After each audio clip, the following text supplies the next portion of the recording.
Nirjanjana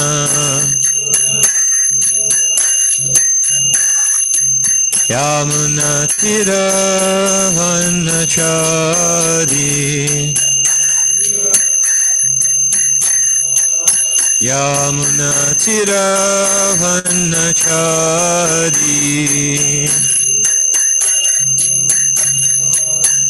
Jaya Radha Madhava Kunja Bihari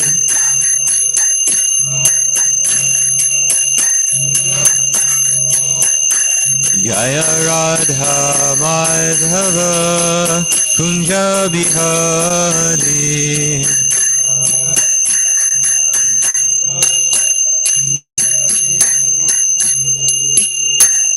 Om Namo Bhagavate Vasudevaya Om Namo Bhagavate Vasudevaya Om Namo Bhagavate Vasudevaya Srimad Bhagavatam, Canto 3, Chapter 2, Text 18, I think. Ko or Kaha Va Musha Ungri Saroja Venum Vismartam Ishita Puman Vijigran Yaha Vispurat Bru Vitapena Bhumehe Param Krita Antena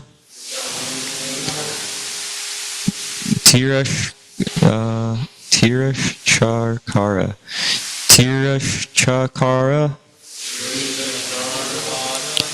Kova Amusyan Grisarojarenum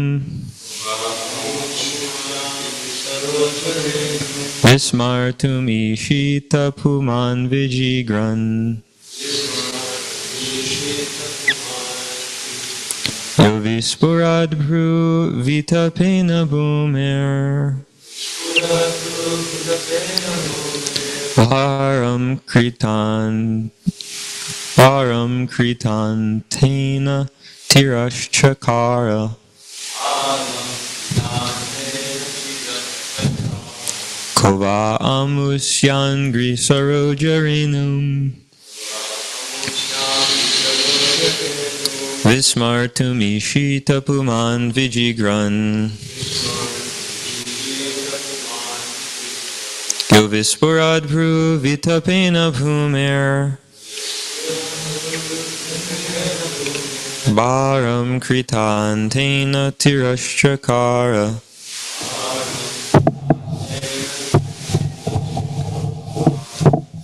Kova Amusyan Grisarojarenum Vismartam Ishita Puman Vijigran Yovispurad Bru Vitapena Bhumer Param Kritan Tena Tirashchakara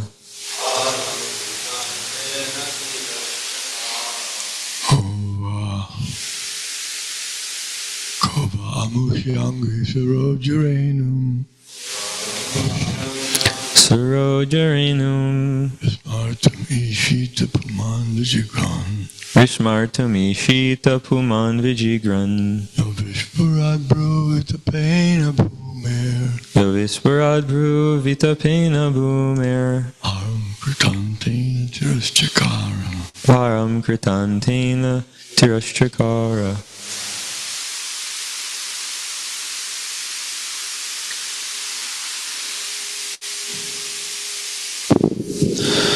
Kova Amusyan Grisarojarenum Renum Vismartamishita puman vijigran. Vismartamishita puman vijigran. Yovisparan bruvitapena bhumir. Yovisparad bruvitapena bhumir. Varam kritatyena tirashchakara. Kritadyena tirashchakara. Kova amushyangri sarajorenam. Vismartamishita puman vijigran. Yo vishparad bruvitapena bhumer. Bharam kritantena tirashchakara.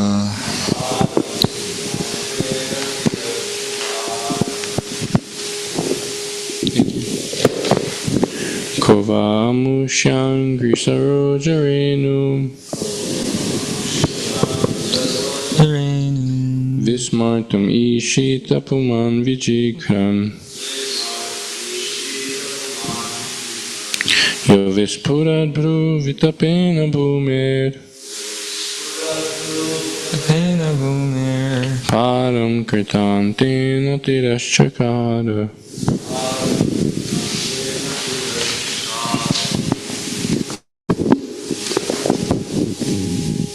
Kova amushangri sarojarenum.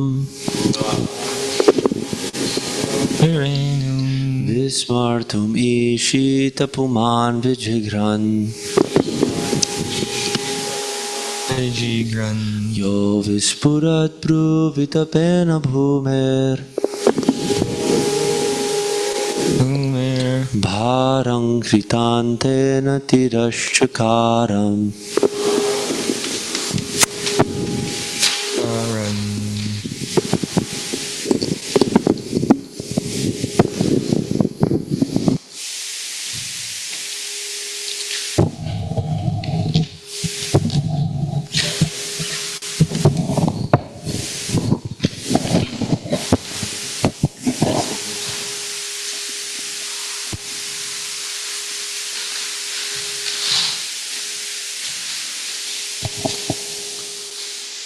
Kova amusayan rasarauja inum.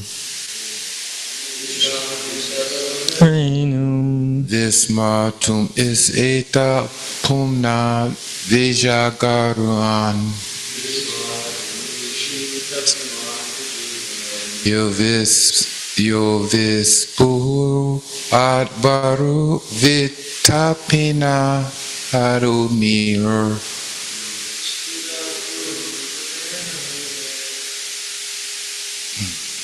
Bharam kratatina ter asakat kara. Tirashchakara. Kaha. Who else? Va. Either. Amusya. The Lord's. Angri. Feet. Saroja. Renum. Dust of the lotus. Vismartum. To forget. Ishita. May be available. Puman. Person. Vijigran. Smelling. Yaha. One who. Visparat. Expanding. Ru vitapena. By the leaves of the eyebrows. Bhumehe. Of the earth. Bharam. Burden. Krita antena. By death blows. Tirashchakara. Executed. Translation and purport by His Divine Grace, Srila A.C. Bhaktivedanta Swami Prabhupada. Who, after smelling the dust of his lotus feet even once, could ever forget it? Simply by expanding the leaves of his eyebrows, Krishna has given the death blow to those who were burdening the earth. Purport. Lord Krishna cannot be accepted as one of the human beings, even though he played the role of an obedient son. His actions were so extraordinary that by the simple raising of his eyebrows, he could deliver death blows to those who were burdening the earth. Maharaj, would you like to speak on this?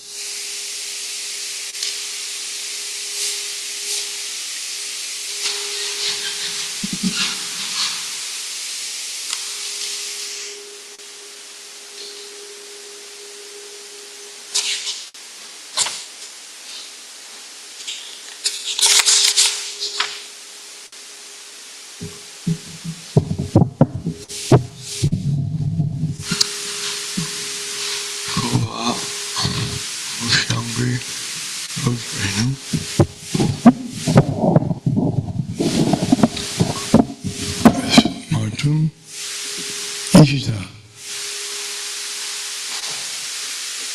This word Ishita is also included as one of the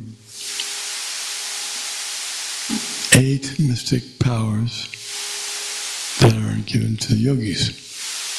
They can get anything and everything. Ishita. So that is the Lord. He is the supreme mystic. He can do anything. Go after somebody, could never forget it. Simply by expanding the leaves of his eyebrows, Krishna has given the death blow to those who are burdening the earth. So, Krishna doesn't even need to fight with them. Just raising his eyebrows.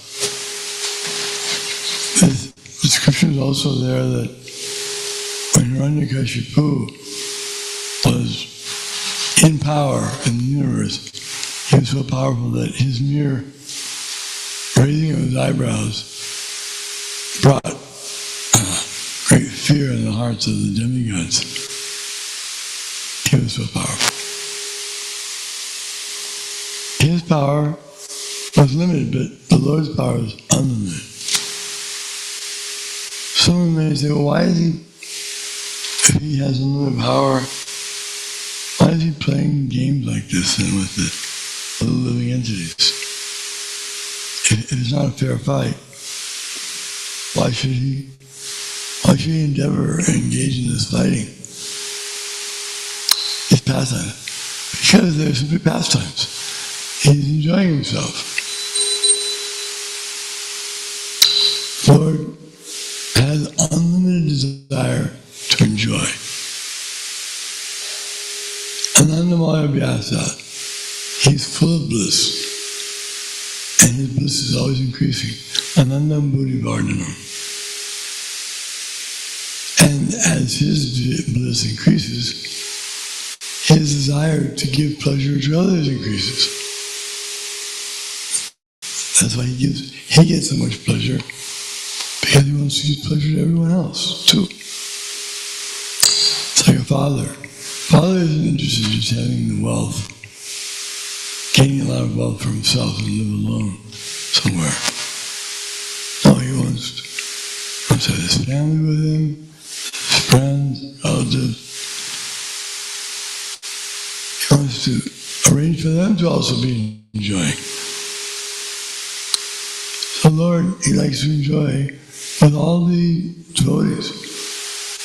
And everyone originally is a devotee. Everyone is actually meant to be a servant of the Lord. It's stated in Chaitanya Charitamrita that Nitya Krishna Prema Sadhu Kumanoi Shavanade Shuddha Chitti Kore. All the entities are naturally devotees of the Lord. To love the Lord. Jivya Swarupoya Jaya Krishna Das. That's our constitutional position, to be his servant. And once we're reinstated in that position, then no one will want to enter into any other position. Any other position means trying to compete with the Lord. If you're not his servant, you're not with him, you're against him. You have to be with him. If you try to be against him by not saying, I don't want to be against him, but I just don't want him. Ignore him. You're also against him. That ignorance, trying to ignore the Lord, that's another impossible thing. How can you ignore the Lord? He's in every atom. He's all pervasive. He's known as the greatest person. How can you say, who's God? I never heard of him.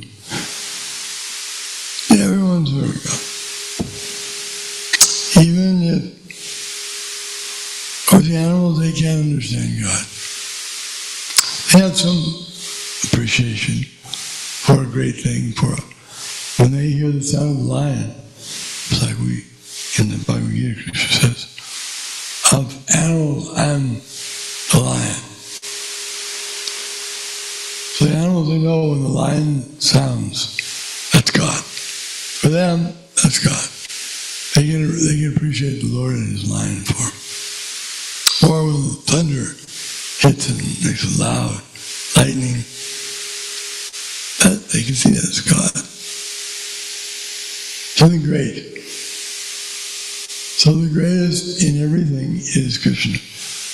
To give a little hint, in the Bhagavad Gita he says, a body is water on the ocean. Okay, discussion over.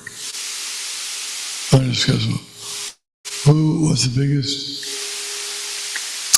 biggest body of water on the ocean. And he has, in every universe, there's a big ocean called the Garbhodak Ocean. It fills up half of the universal shell, Brahmanda. So he's great. In everything he does, he's great. And if he wants to be small, he can be smaller than the smallest. Andantasta Paramanu Chayantasta. He enters even the atom. So, this is Krishna. And anyone who tries to glorify Krishna will become purified just by the act. Even if he's, may say, well, what if he's not a good speaker, or if he can't speak very well? Should he try? Yes, he should try. As examples of devotees like Prahlad, when he was 5 years old, the Lord appeared, and the demigods were afraid of him because he was so angry. And they said, Prahlad, he came for you, you speak to him. You offer prayers. Let me offer prayers. I'm 5 years old. I can't offer any prayers. I don't know anything. And he tried, and the Lord touched him with his concha, was very pleased with him, and he was able to deliver beautiful poems.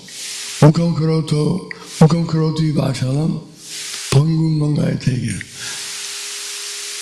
Even a blind man, if he gets the mercy of the Lord, he can see the stars in the sky. Even if he's dumb, he can speak most eloquent poetry. Or even if he's lame, pangum mangai tegir, he can just climb over mountains. And nothing he can't do, because he's empowered by the Lord, who's unlimitedly powerful. So we shouldn't be surprised when devotees do something wonderful.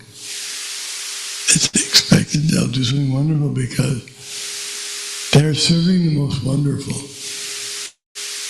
By serving the wonderful, they become wonderful. It's like if the iron gets close to the fire, it gets hotter and hotter.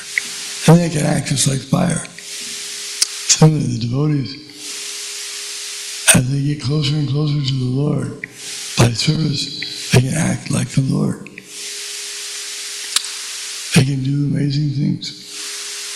They can chant Hare Krishna and influence thousands of people, millions of people, just by their chanting.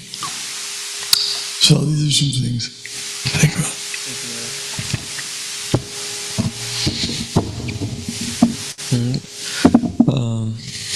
Maharaj was mentioning about Hiranyakashipu, the demigods were born.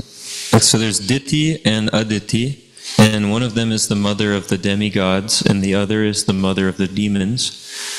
So Diti or Aditi, I can't remember which one, please forgive me, approached Kashyapa Muni, but at the improper time, and she wanted to have sons with her husband. But he told her, this is the improper time, it's inauspicious because it's the twilight when the sun is setting, and at that time Lord Shiva, Rudra, is very active with all of his ghostly followers, and it's not an auspicious time for something like that. But anyways, he wasn't able to not let this happen, so they ended up having children at this time. And those children became big demons. One of them was Hiranyakashipu. And before Hiranyakashipu was born, he, as a soul in the spiritual world, he was an eternal associate of the Lord of Vaikuntha, Vishnu or Krishna, the Supreme Personality of Godhead in Vaikuntha.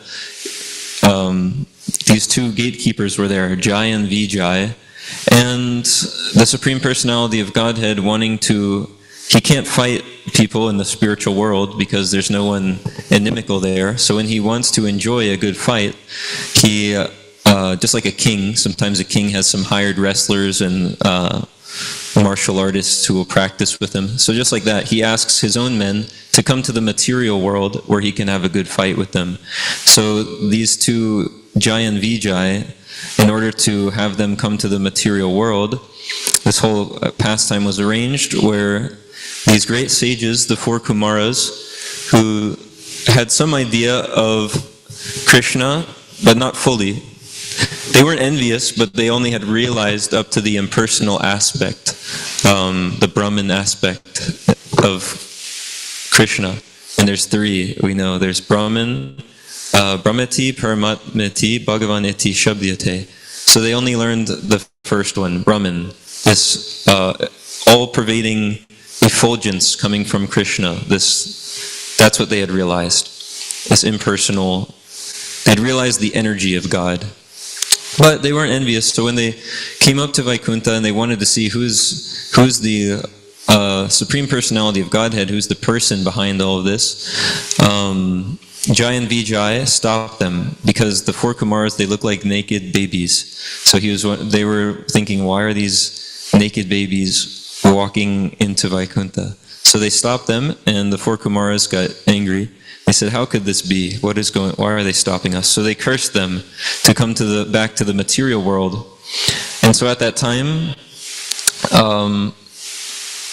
Krishna, in his four-handed Narayan form as the Lord of Vaikuntha with the goddess of fortune Lakshmi, came out of their palace and went on their celestial spaceship type of thing, down to the gate where this was happening.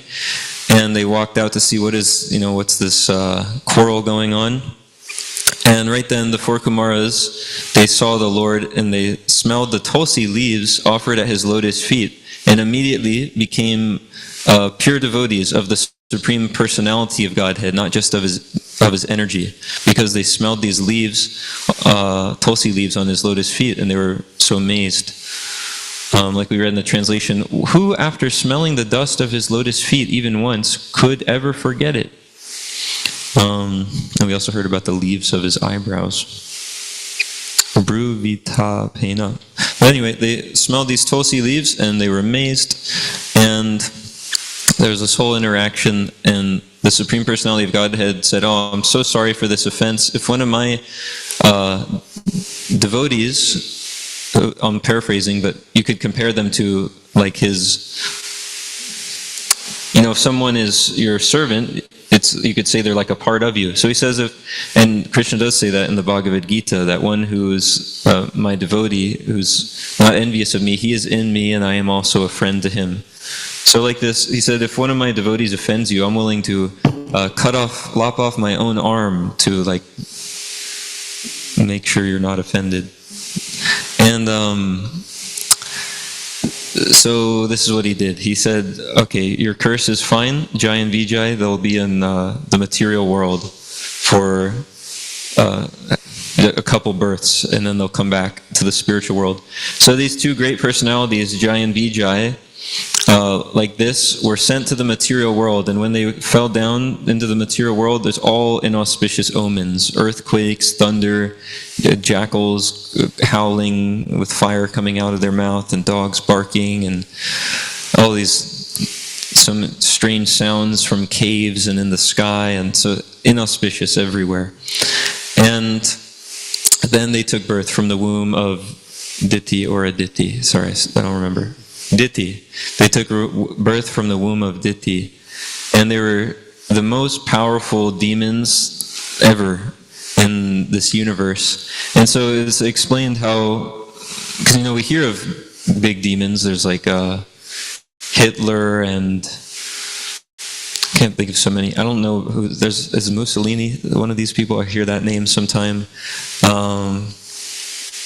Well, when I went to Cambodia, and there was something called the Khmer Rouge, where some guy did a whole genocide, and he killed like all the intelligent people in their country so that they couldn't rise up against him and his people. So people like this, there's huge demons. They'll kill whole countries full of people. But these demons, Hiranyakashipu and Hiranyaksha, they took over a whole universe, so whole planets of people they're causing suffering to. It's unimaginably terrifying and powerful demons. So it's explained that Hiranyakashipu, just by the movement of his eyebrow, like Maharaj was saying, all the demigods would run away in fear.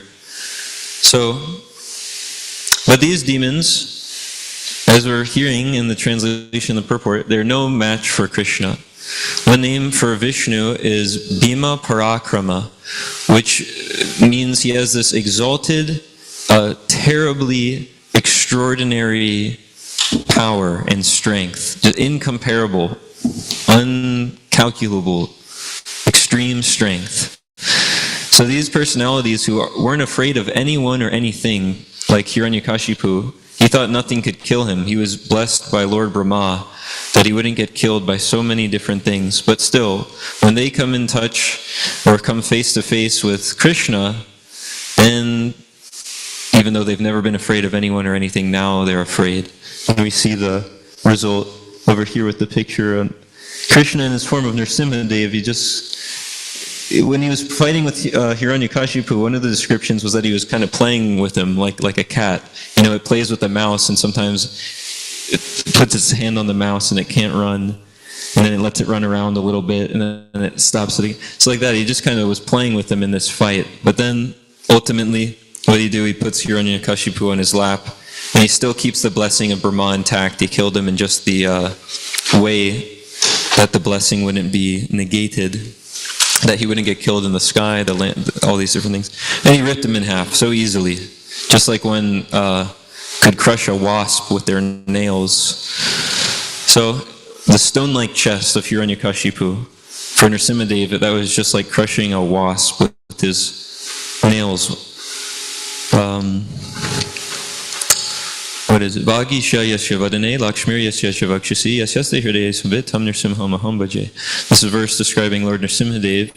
He's Vagisha yasya vadane. So the goddess of fortune resides on his tongue, so he speaks very nicely. There's another verse that describes how his Vajranaka Vajradamshtra Karma Shayan Randaya Randaya Tamograsa Grasa Om Swaha. His Vajranaka Vajradamshtra, he has got lightning bolt-like teeth and lightning bolt-like nails. So even though Hiranyakashipu's chest was just like a stone, for Nrsimhadev's lightning bolt nails, it's just it's easy. Ripped him in half. So we were hearing how after smelling the dust of Krishna's lotus feet, who could forget it? We saw the Kumaras got purified by this. I'll read the verse where they get purified. Let's see, what's the meter?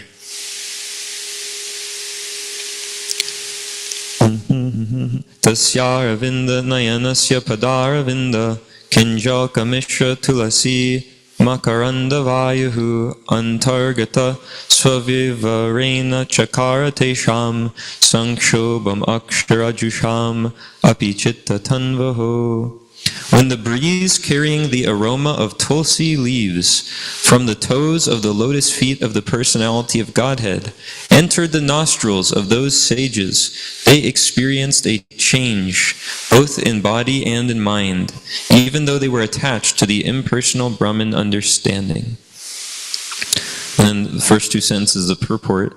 It appears from this verse that the four Kumaras were impersonalists or protagonists of the philosophy of monism, becoming one with the Lord. But as soon as they saw the Lord's features, their minds changed. In other words, the impersonalist who feels transcendental pleasure in striving to become one with the Lord is defeated when he sees the beautiful transcendental features of the Lord. Because of the fragrance of his lotus feet, carried by the air and mixed with the aroma of tulsi, their minds changed. Instead of becoming one with the Supreme Lord, they thought it wise to be devotees. Becoming a servitor of the lotus feet of the Lord is better than becoming one with the Lord. So who could forget that smell of the dust of the lotus feet of the Lord? And by expanding the leaves of his eyebrows, I was thinking leaves, I guess when they're growing on the tree, they expand. Or some, when the sun comes out, they expand. And flowers, you see like a time-lapse video of a flower when it's growing or in the sun, it comes out and expands. So by expanding the leaves of his eyebrows, Krishna has given the death blow to those who are burdening the earth.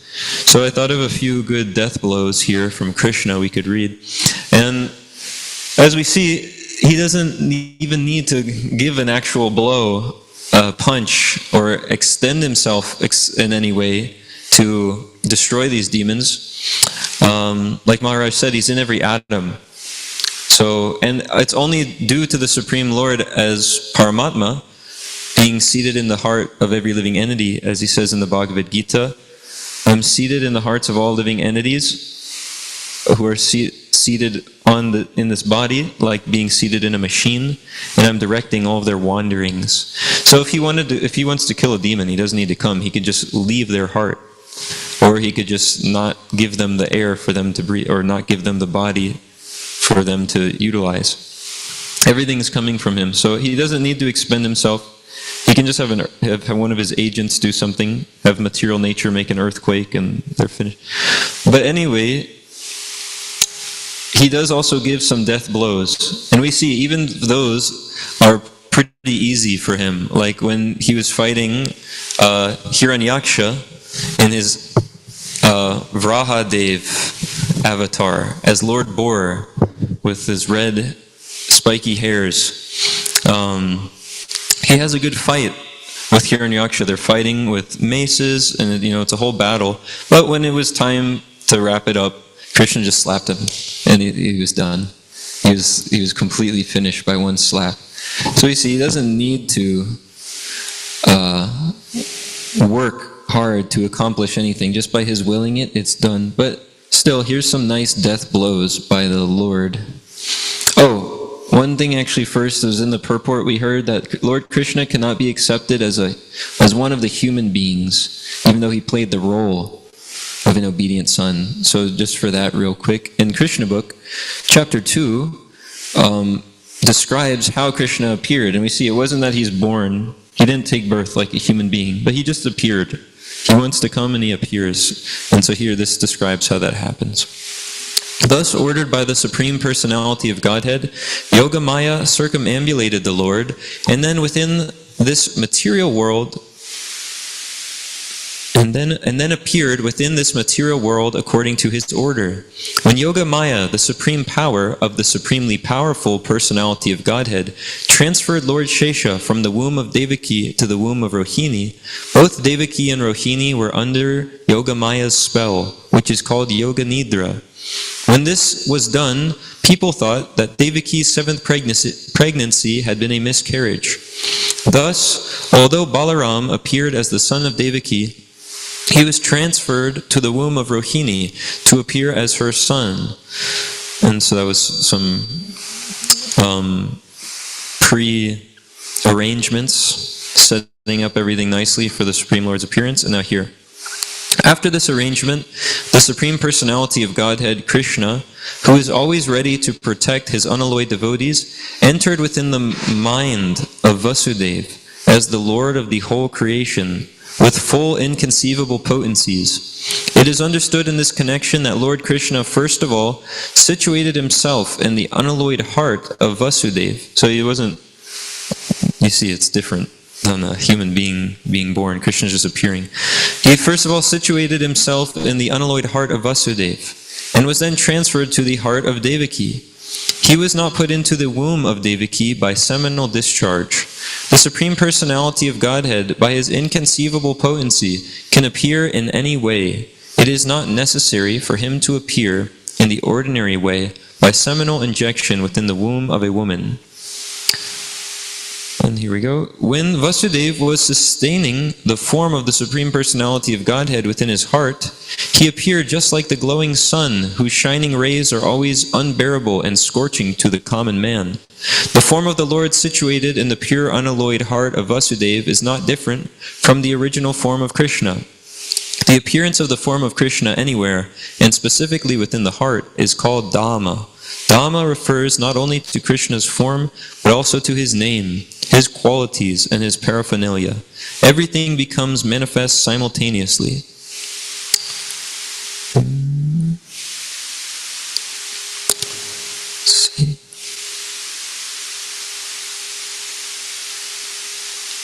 There's some more details here, but it's long. There's many details. So this is the second chapter of the Krishna book. And we see how Krishna, he's not born like a human being, but he appears in his own way that's enjoyable to him and his devotees. So for Krishna's death blows, the first one I thought of, because it's a real death blow and it's really easy for Krishna, was the washerman. When they first get to Dwarka city, Kamsa's harassing Krishna's devotees, so Krishna goes there to kill him with Balaram.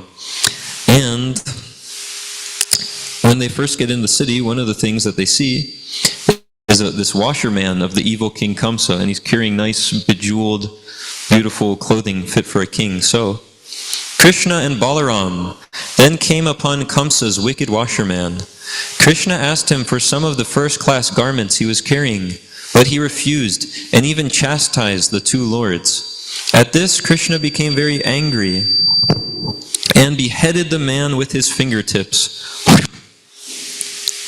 That's it. Angani yasya sakalendriya vrittimanti, where the one organ or bodily part of Krishna can perform the actions of all other parts. And we see of all other things too. Fingertips become sword fingertips or weapon fingertips. He just smacked his head off. The washerman's assistants, seeing this untimely end, dropped their bundles of clothes on the spot and ran off in all directions. Krishna and Balaram then took some of the garments they especially fancied. So there's Krishna enjoying the killing of this washerman and the clothes of Kamsa. And now another death blow. This one really stands out because if you see the picture in one of the Krishna books, it's a first-person POV, point of view, first-person image from Krishna's point of view, and he's smashing Dantavakra with a mace, and Dantavakra is vomiting blood and flying away in the opposite direction, and he's got a spiked boot that's like facing the camera. It's really intense. So here's how Krishna... So Dantavakra, he was another one of these incarnations of these greatly powerful devotees who came down as demons, Jai and Vijay. Dantavakra was one of them, so immeasurably powerful. No one can touch this person, but here's what happens when he sees Krishna. Intent on avenging the death of his friend Shalva, Dantavakra appeared on the battlefield with club in hand. Lord Krishna took up his own club and came before him. Dantavakra then insulted the Lord with harsh words and struck him with a terrific blow on the head. without budging in the slightest. Lord Krishna bludgeoned Dantavakra's chest, shattering his heart. Dantavakra had a brother named Vidurat, and he became distraught at Dantavakra's death. Taking up his sword, Vidurat confronted Sri Krishna, but the Lord cut off Vidurat's head with his Sudarshan disc. Lord Krishna then visited Vrindavan for 2 months, and finally he returned to Dwarka. So it's easy.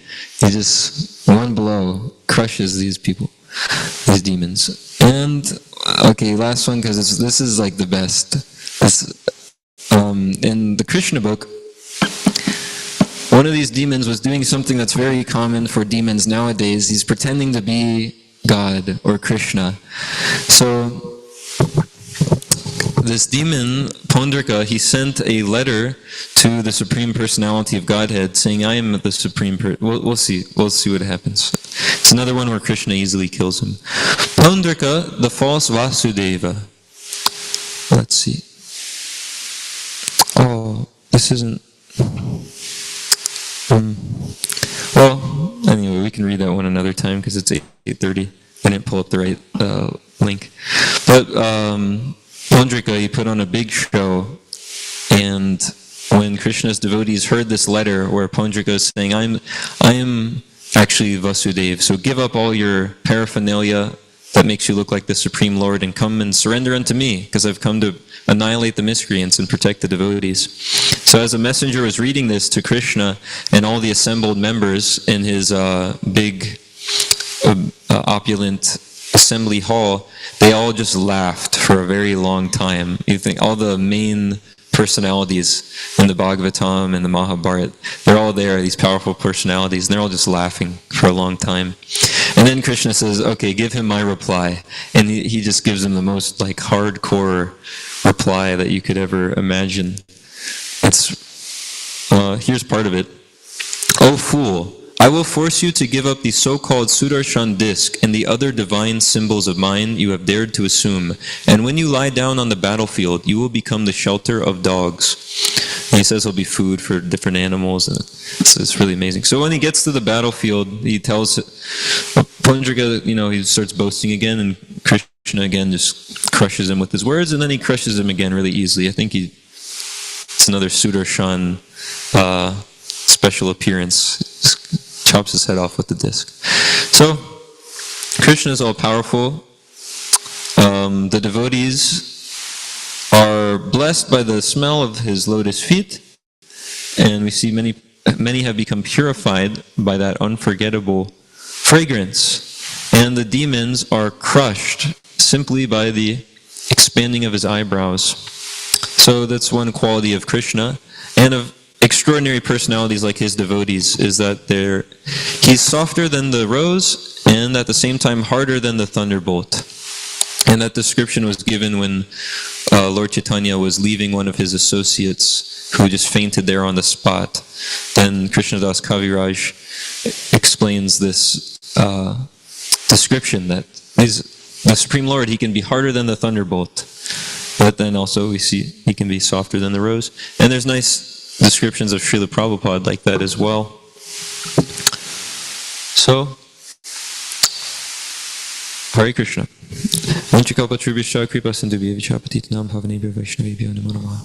Srimad Bhagavatam ki jai, Srila Prabhupada ki jai.